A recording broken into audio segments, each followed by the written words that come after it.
get started with some general comments on the game from you, and then we'll open it up to questions after that.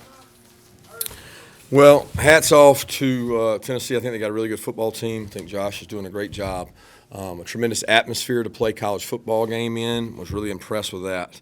I can't say enough about the leaders on this team. You know, after that game against Missouri, to have three guys stand up in the locker room, and I don't know what we won, 40-6 or what, I don't even know what the score was, but they said that it wasn't acceptable the way we approached the game, the way we handled the game, and I knew right then that we were going to be okay this week. Now, I still worried a lot, but those guys said everybody better be in there to lift, everybody better be on time, and it just took over the team, and it permeated through them all week. And I thought Monday, Tuesday, Wednesday, we had really good practices. Tough place to play. You know, I think the way the game started, they start that way on a lot of people, and we talked to our guys about taking their best shot. But we didn't come up here to take shots. We came up here to throw them.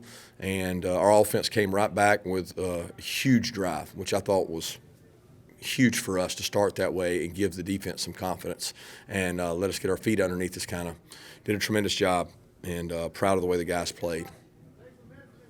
Okay, we'll get it started with Seth Emerson, followed by Mark Weiser. Kirby, the way you defense was tested early, Hooker's running ability and the tempo, are you kind of glad that y'all got tested that way as we go into this stretch?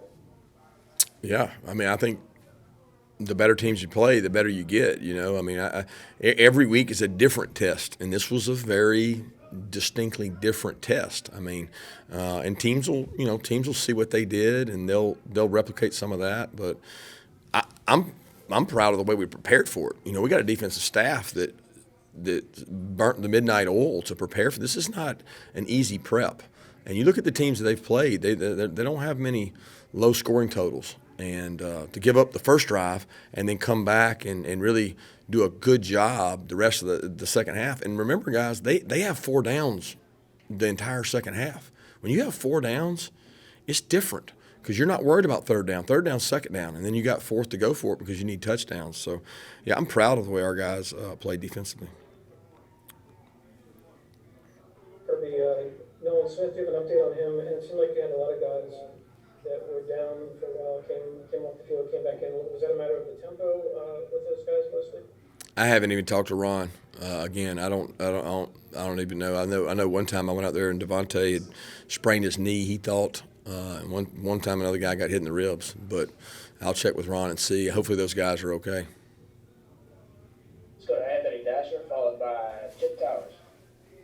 And Coach, I was just asking about Jalen Carter too, real quick, since he was on the sideline there in the street close. My main question I want to ask, just that you mentioned about offense, how he able to come out strong to begin with. Just why was he kind of just really exciting? Seemed like he was really in the zone early on. They helped y'all get where y'all wanted to go.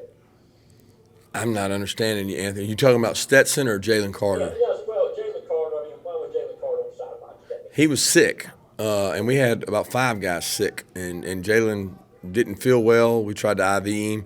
He had over 100-degree fever, and we had to pull him at half because of his temperature. And Warren Erickson was sick with the flu. Fitz was sick with the flu. We had several guys that were struggling and a little sick and under the weather. But as far as Stetson, you know, I thought his feet were a big difference in this game. His athleticism, the play he made on the touchdown run was special. I mean, I thought it was a decision. He made it. He stuck it. He made some plays with his feet. He made some plays with his arm. He can still play better. He can make good decisions and not try to make every play an elite play. And there's some times he's got to decide to run it, throw it away. But he made some plays with his feet, guys, that really helped convert for our offense. Yeah, Coach, kind of a big picture question. I mean, you finished with a perfect slate in the SEC. Never been done at Georgia, 10-0 to this point. All your goals still in front of you. Can you talk about where you guys have gotten to this point in the season? You said it exactly, Chip. You answered it. 10-0, undefeated in the SEC. That's where we've gotten. It makes no guarantee for what's going to happen in the future. We got a lot of guys that we've got to try to get better and improve, and we got to tackle better. There's a lot of things we can work on to get better. And you know what I love is the being in that locker room over there beside me. They all know that, and nobody thinks they've arrived. There's things we can work on and get better at, and they'll continue to do it. But tonight, they went through a tough gauntlet in our league and played well. Let's go to Jeff Schultz, followed by Michael Cunningham. Kirby, was there a point in the season, probably recently, where you came to think that Stetson Bennett was a good enough quarterback to potentially lead you guys to a national championship? And if so, what are those traits that led you to that belief? I don't know, Jeff, that I ever didn't believe he could. I've always thought Stetson was a good player. You say, well, why wasn't he the one? Well, at the time, we were going with JT. JT, being injured, gave Stetson the opportunity to play in games and make the plays he's made. So, you go back to the South Carolina game, JT played pretty well, right? And Stetson had the interception, the first series, or the first time he was in. And then Stetson got other opportunities to play after that, and he's done a tremendous job. And I'm not going to overthink it with Stetson. We're trying to go game by game to get him better. And I'm so proud of what he's been through. For a young man that was a 3 coming out of spring, 3 going into fall camp, 3 coming out of fall camp, what does it say about his character that he stuck around and he kept working to get better? And that's actually what you're supposed to do in life, overcome hurdles and obstacles, and he's done that. But as far as forecasting him as a quarterback and winning, that's we're worried about Charleston Southern right now. Michael, you're up. Kirby, Tennessee brought a lot of pressure, it looked like tonight. How do you think Stetson in particular handled that and the offense overall? I'll have to review the tape to see. They did bring some pressure. They brought some timed up blitzes where they came through, and we didn't block them right sometimes. When you pick up those pressures, you got a chance to make a lot of good plays. But I think our offensive line did a really nice job in the run game. You got to remember, Stetson's probably been the least sacked guy in the country this year. And that's a credit to Matt Luke. It's a credit to Stetson. It's a credit to Todd Monken for not putting us in those tough situations. That happened tonight more than normal. Okay, let's go to Mike Griffith, followed by Jed May. Yeah, Kirk, you mentioned the South Carolina game, put Stetson in, rotating him in. Is it just too late in the season to play that style of rotating the guy in and giving him a chance like he did Stetson earlier, or just game-by-game decision? Yeah, we're trying to make a decision because it gives us the best chance to win, continuity, receivers, and again, we make that decision each week on what gives us the best chance to win. There's a lot of runs, guys, that are packaged with reads off of it. And when you read, you have to have the ability to pull. And I know you guys were smart enough to watch that tonight. There were times he had to pull the ball and run, and he made them pay for when they chased the running back. And, that's a big part. His legs have played a big part in his success. Yeah, Kirby, I think it was the 4th drive. Y'all looked like y'all moved Chris Smith over to Star, but Dan Jackson at safety. Just sort of what was, the thinking on that move, and what allowed it to work so well? I think y'all only gave up that last touchdown after y'all made that switch. Chris is a very versatile player. Dan's been playing well. We felt like during the week we worked that hard to try to get some depth. Bullard's been a little banged up, and we had to move Poole to Star. And we repped Chris there during the week, thinking it could help us because Chris has got some good man-to-man ability, and we had to play kind of a different style defense this week. And I thought the changes we made really helped us. Let's go to Jake Rowe, followed by Dean Leahy. I wanted to ask you about AD. It seemed like it came up kind of big there on that drive before the half. A couple of really nice catches. It was almost a little bit of a breakout game for him, or the first time he's had that kind of production since South Carolina. Did you kind of see that coming? Is that kind of been a preparation thing for him, moving forward? AD's a good wideout. AD's a hard worker. AD is a young receiver that is growing up in the midst of a conference play. He's been more productive probably in practice than even in the games. He hasn't always gotten his opportunities in the game, but I'm proud of how he works, and he's getting maturity. I'm certainly glad he got those opportunities in 2-minute drive there to make some plays. He's got to continue to work on his ball security, but he's a talented young man.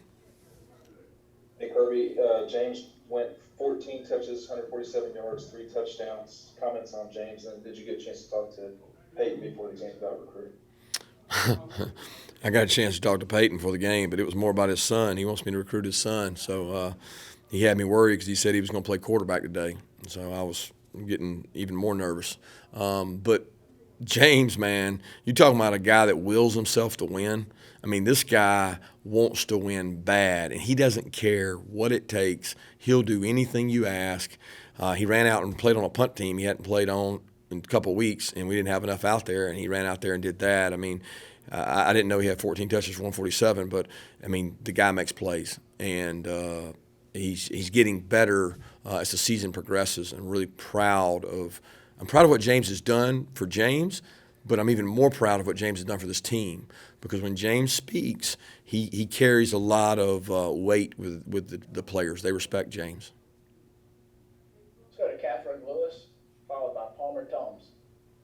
Hey, Coach, I wanted to ask you specifically about your linebackers' performance today. They led the team in tackles, and Channing Tyndall's forced fumble near the end of the game extended Georgia's lead today. So what were your thoughts on them? Linebackers are really good players, even better leaders, and well coached. Those three guys have played a lot of football around here, and we're certainly going to miss them when they're gone. But they are really good football players, and they practice as hard as anybody on the team. And Kobe, Channing, and Quay have no egos. It's just another microcosm of the entire team. When you watch that unit, that they don't get upset over who starts, they don't get upset over who makes plays. They make a lot of calls, and they lead our defense. Yeah, Kirby, I wanted to ask specifically about Channing, 3 sacks on the day. What can you say about his performance that you haven't said already? Well, I think it was brought up. He's got to take on a little bit larger role with some of the guys we got injured and out, and he's taken on that role, and he's always embraced that role of being a guy on third down that can rush the passer, and we were fortunate that he was able to do it tonight. He made a couple really, really good flash plays with his speed. He's extremely fast, and the sack fumble was a big play. We got time for 2 more questions. We'll go to Lance McCurley and finish with Allison Mastrangelo. Hey, Coach, can you kind of talk about your secondary? I think when Dan Jackson went into safety and Chris Smith went into star, you guys only gave up 1 touchdown after kind of giving those plays. And then talk about just the kind of secondary as a whole, because they kind of shut down Tennessee for the game. Proud of the way the guys played. Those 2 corners went out and played, and we left them on an island all game. They hit some plays. They got behind Keeley, and they made some plays on DK. They got some good wideouts, and we thought that coming into the game that we were going to have to play well on the perimeter. They're tough to defend. Look, Tennessee's going to be a good team because of the way they play. They make you play one-on-one outside, and it becomes feast or famine, because if you can't win one-on-one outside, then they're going to have a long day. But when they can, they're extremely explosive.